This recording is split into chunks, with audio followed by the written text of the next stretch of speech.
Swordsmanship in One Piece. Probably one of the most controversial topics in the One Piece community. We know what it is already, but now I think with the recent chapter 1058, we actually have to dive in again because Mihawk versus Shanks was brought up for the 9 trillionth time. We know there are many characters in the One Piece universe that happen to wield a sword, but there is a topic on whether a sword character is a pure swordsman or if they are just fighting and using a sword. We can actually reference the Zoro versus King fight in Wano. You see King actually wielding a sword against Zoro, but then he also is using punches and kicks throughout the fight, so Zoro makes a statement that he is not a pure swordsman. He is not only fighting with his sword alone, as opposed to a Zoro who fights with strictly his sword. His sword is his primary source of combat. Which brings us to our first topic, the Black Blades. Back when Zoro was training with Mihawk during the time skip, Mihawk explained to him how haki can be used to turn a sword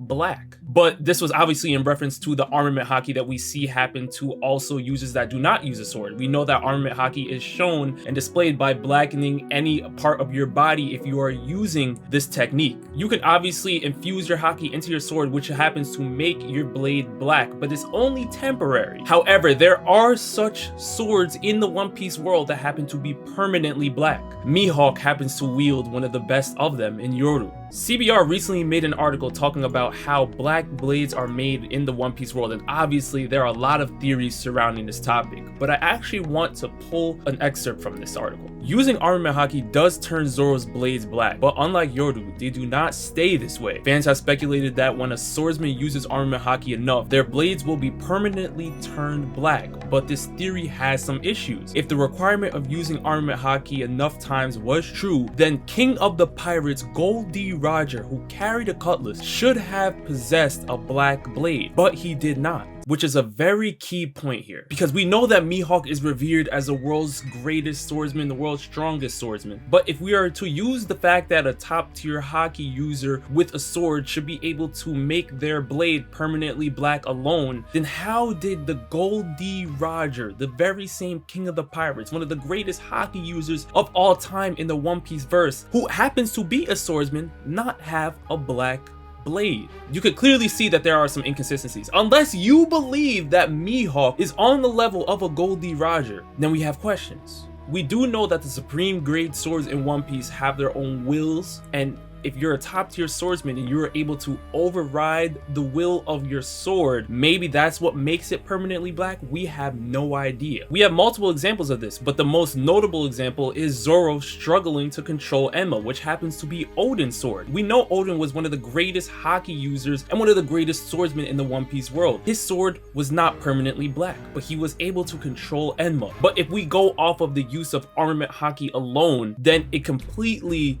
invalidates Gold D. Roger. It completely invalidates Rayleigh. It completely invalidates Shanks. What is it that makes a black blade? Is it your swordsmanship or is it your strength in haki? Does swordsmanship skill equal strength? Now, what do I mean by this? Mihawk is titled as the world's strongest swordsman. He's a pure swordsman. He has not used any other techniques to our knowledge to fight. Only swordsmanship has been used from Mihawk. He obviously has a permanent black blade and he has a great handle on haki. We know that Zoro has become one of the top tier haki swordsmen in the One Piece world after training with Mihawk. If Zoro has Conqueror's haki, one could assume that Mihawk also has access to this very same Conqueror's haki. But are swordsmanship skill and strength equivalent? If you want my personal answer, based on my own headcanon with One Piece, I would have to say no. But I do see both sides of the coin. I see where Team Mihawk is coming from, and I also see where Team Shanks is coming from. You know which side I stand on, but let's actually look at what Oda has given us. Now, there's 2 characters that come to mind that help bring this point to light. Trafalgar D. Walter Law, one of the greatest in the worst generation, happens to be a swordsman. Now, we do know that he has one of the greatest devil fruits in the One Piece world, but if I ask you right now, Law or Zoro, that is a very interesting topic to bring up. Many people out here believe that Law is stronger than Zoro. There are a couple of people out here that believe that Zoro is stronger than Law based on haki, based on devil fruits. We know what it is, but one thing that we can always mention is that Law has a higher bounty than Zoro, and Law was able to really lead the fight in taking down Big Mom, who happens to be a Yonko. So we do know know that Law, with his Devil Fruit Awakening, is one of the top swordsmen in the One Piece world right now. But if I ask you who's a better swordsman, 99% of you watching this video right now are going to lean more towards Zoro, which would actually be the correct pick, because Zoro not only wields 3 blades, but he has showcased top tier swordsmanship time and time again throughout the One Piece world. He's able to cut metal, we've seen him cut steel. The one thing that he is lacking on is cutting diamond, which we will get to later. But at least him fighting with pure swordsmanship, he has shown us that he's top tier in skill as a swordsman. But in strength, Law could surpass him. Now, if I ask you how Law is beating Zoro, many of you guys are going to say, well, if Law happens to be stronger than Zoro, he would have to rely on his Devil Fruit, which you are absolutely correct. Law is going to be relying on his Devil Fruit so much more because his swordsmanship skill is very much lacking.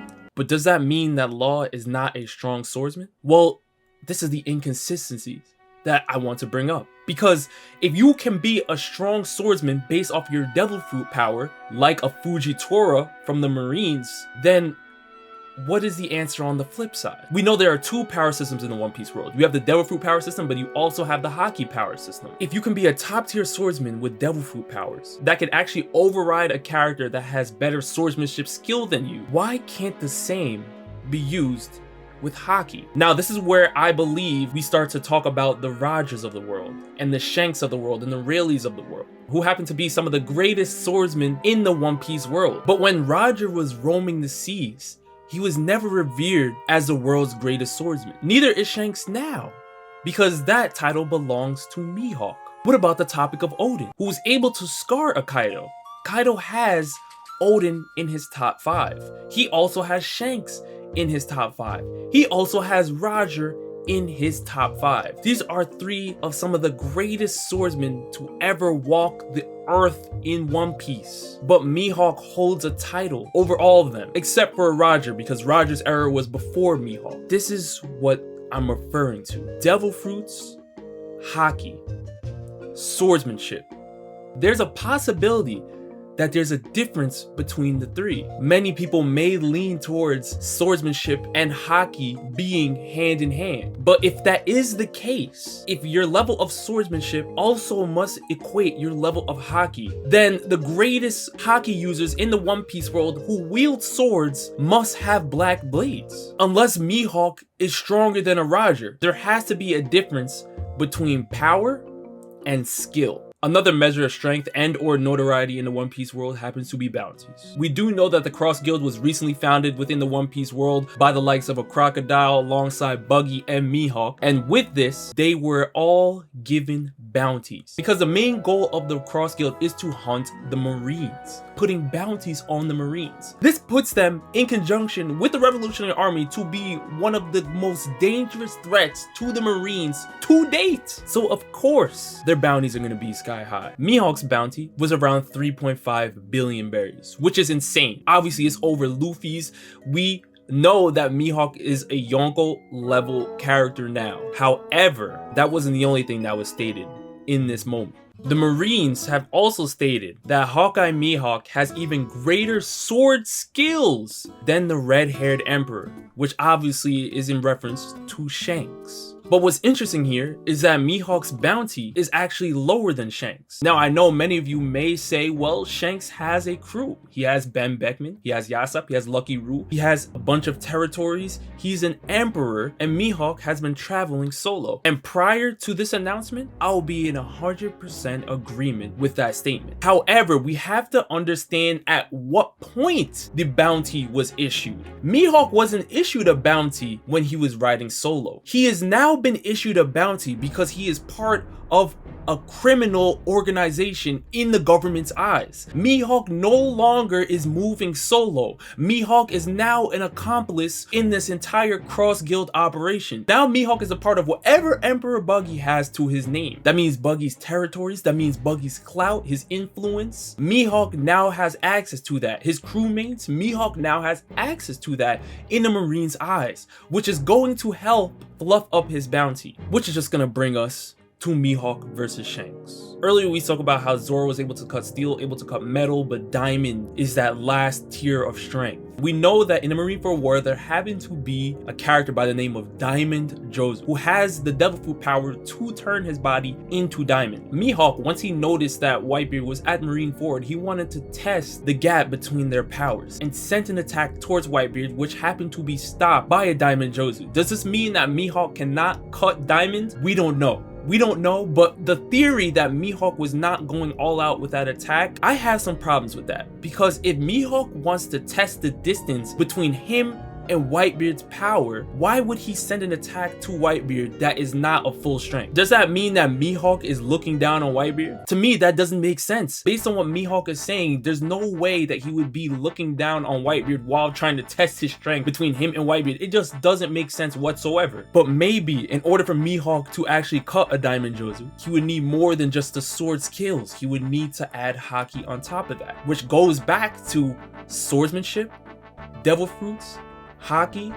There's differences between the three. Or was that attack an example of Ryo haki and Jozu was using haki to help counter Mihawk? But then the Jozu stocks rise up sky high. Is Jozu really that powerful? Because we do know that he was a rank under Portgas the Ace. Lots of questions here. But one thing we do know is that Shanks clashed weapons with Whitebeard and split the sky. Mihawk wanted to see the difference between he and Whitebeard's power. He never got to see that through because Jozu stepped in. Mihawk back in the day was referred to as the Marine Hunter. We need to see more on what that entails. Because was he taking down admirals or was he hunting the hell mepples of the world? There's a difference. Shanks recently made Admiral Aramaki run for his life with just a taste of his Conqueror's haki. Can Mihawk pull off that same feat? Was Mihawk pulling off that same feat back in the day when he was referred to as the Marine Hunter? There's a lot of questions surrounding Mihawk and Shanks. Now for my final verdict, I think we just need to see more from Oda. Oda has to give us a little bit more answers on Mihawk and on Shanks for us to really lock in. But what I will say is that I do not believe that your swordsmanship skill equals your haki skill or equals your devil fruit skill or anything like that. I think there's a difference in them all because of the existence of black blades. Because if there were no black blades, I think you can make a stronger argument that your swordsmanship skill would also equal your greatness in haki. But because there are black blades in the One Piece world and they exist, it really invalidates the Rogers.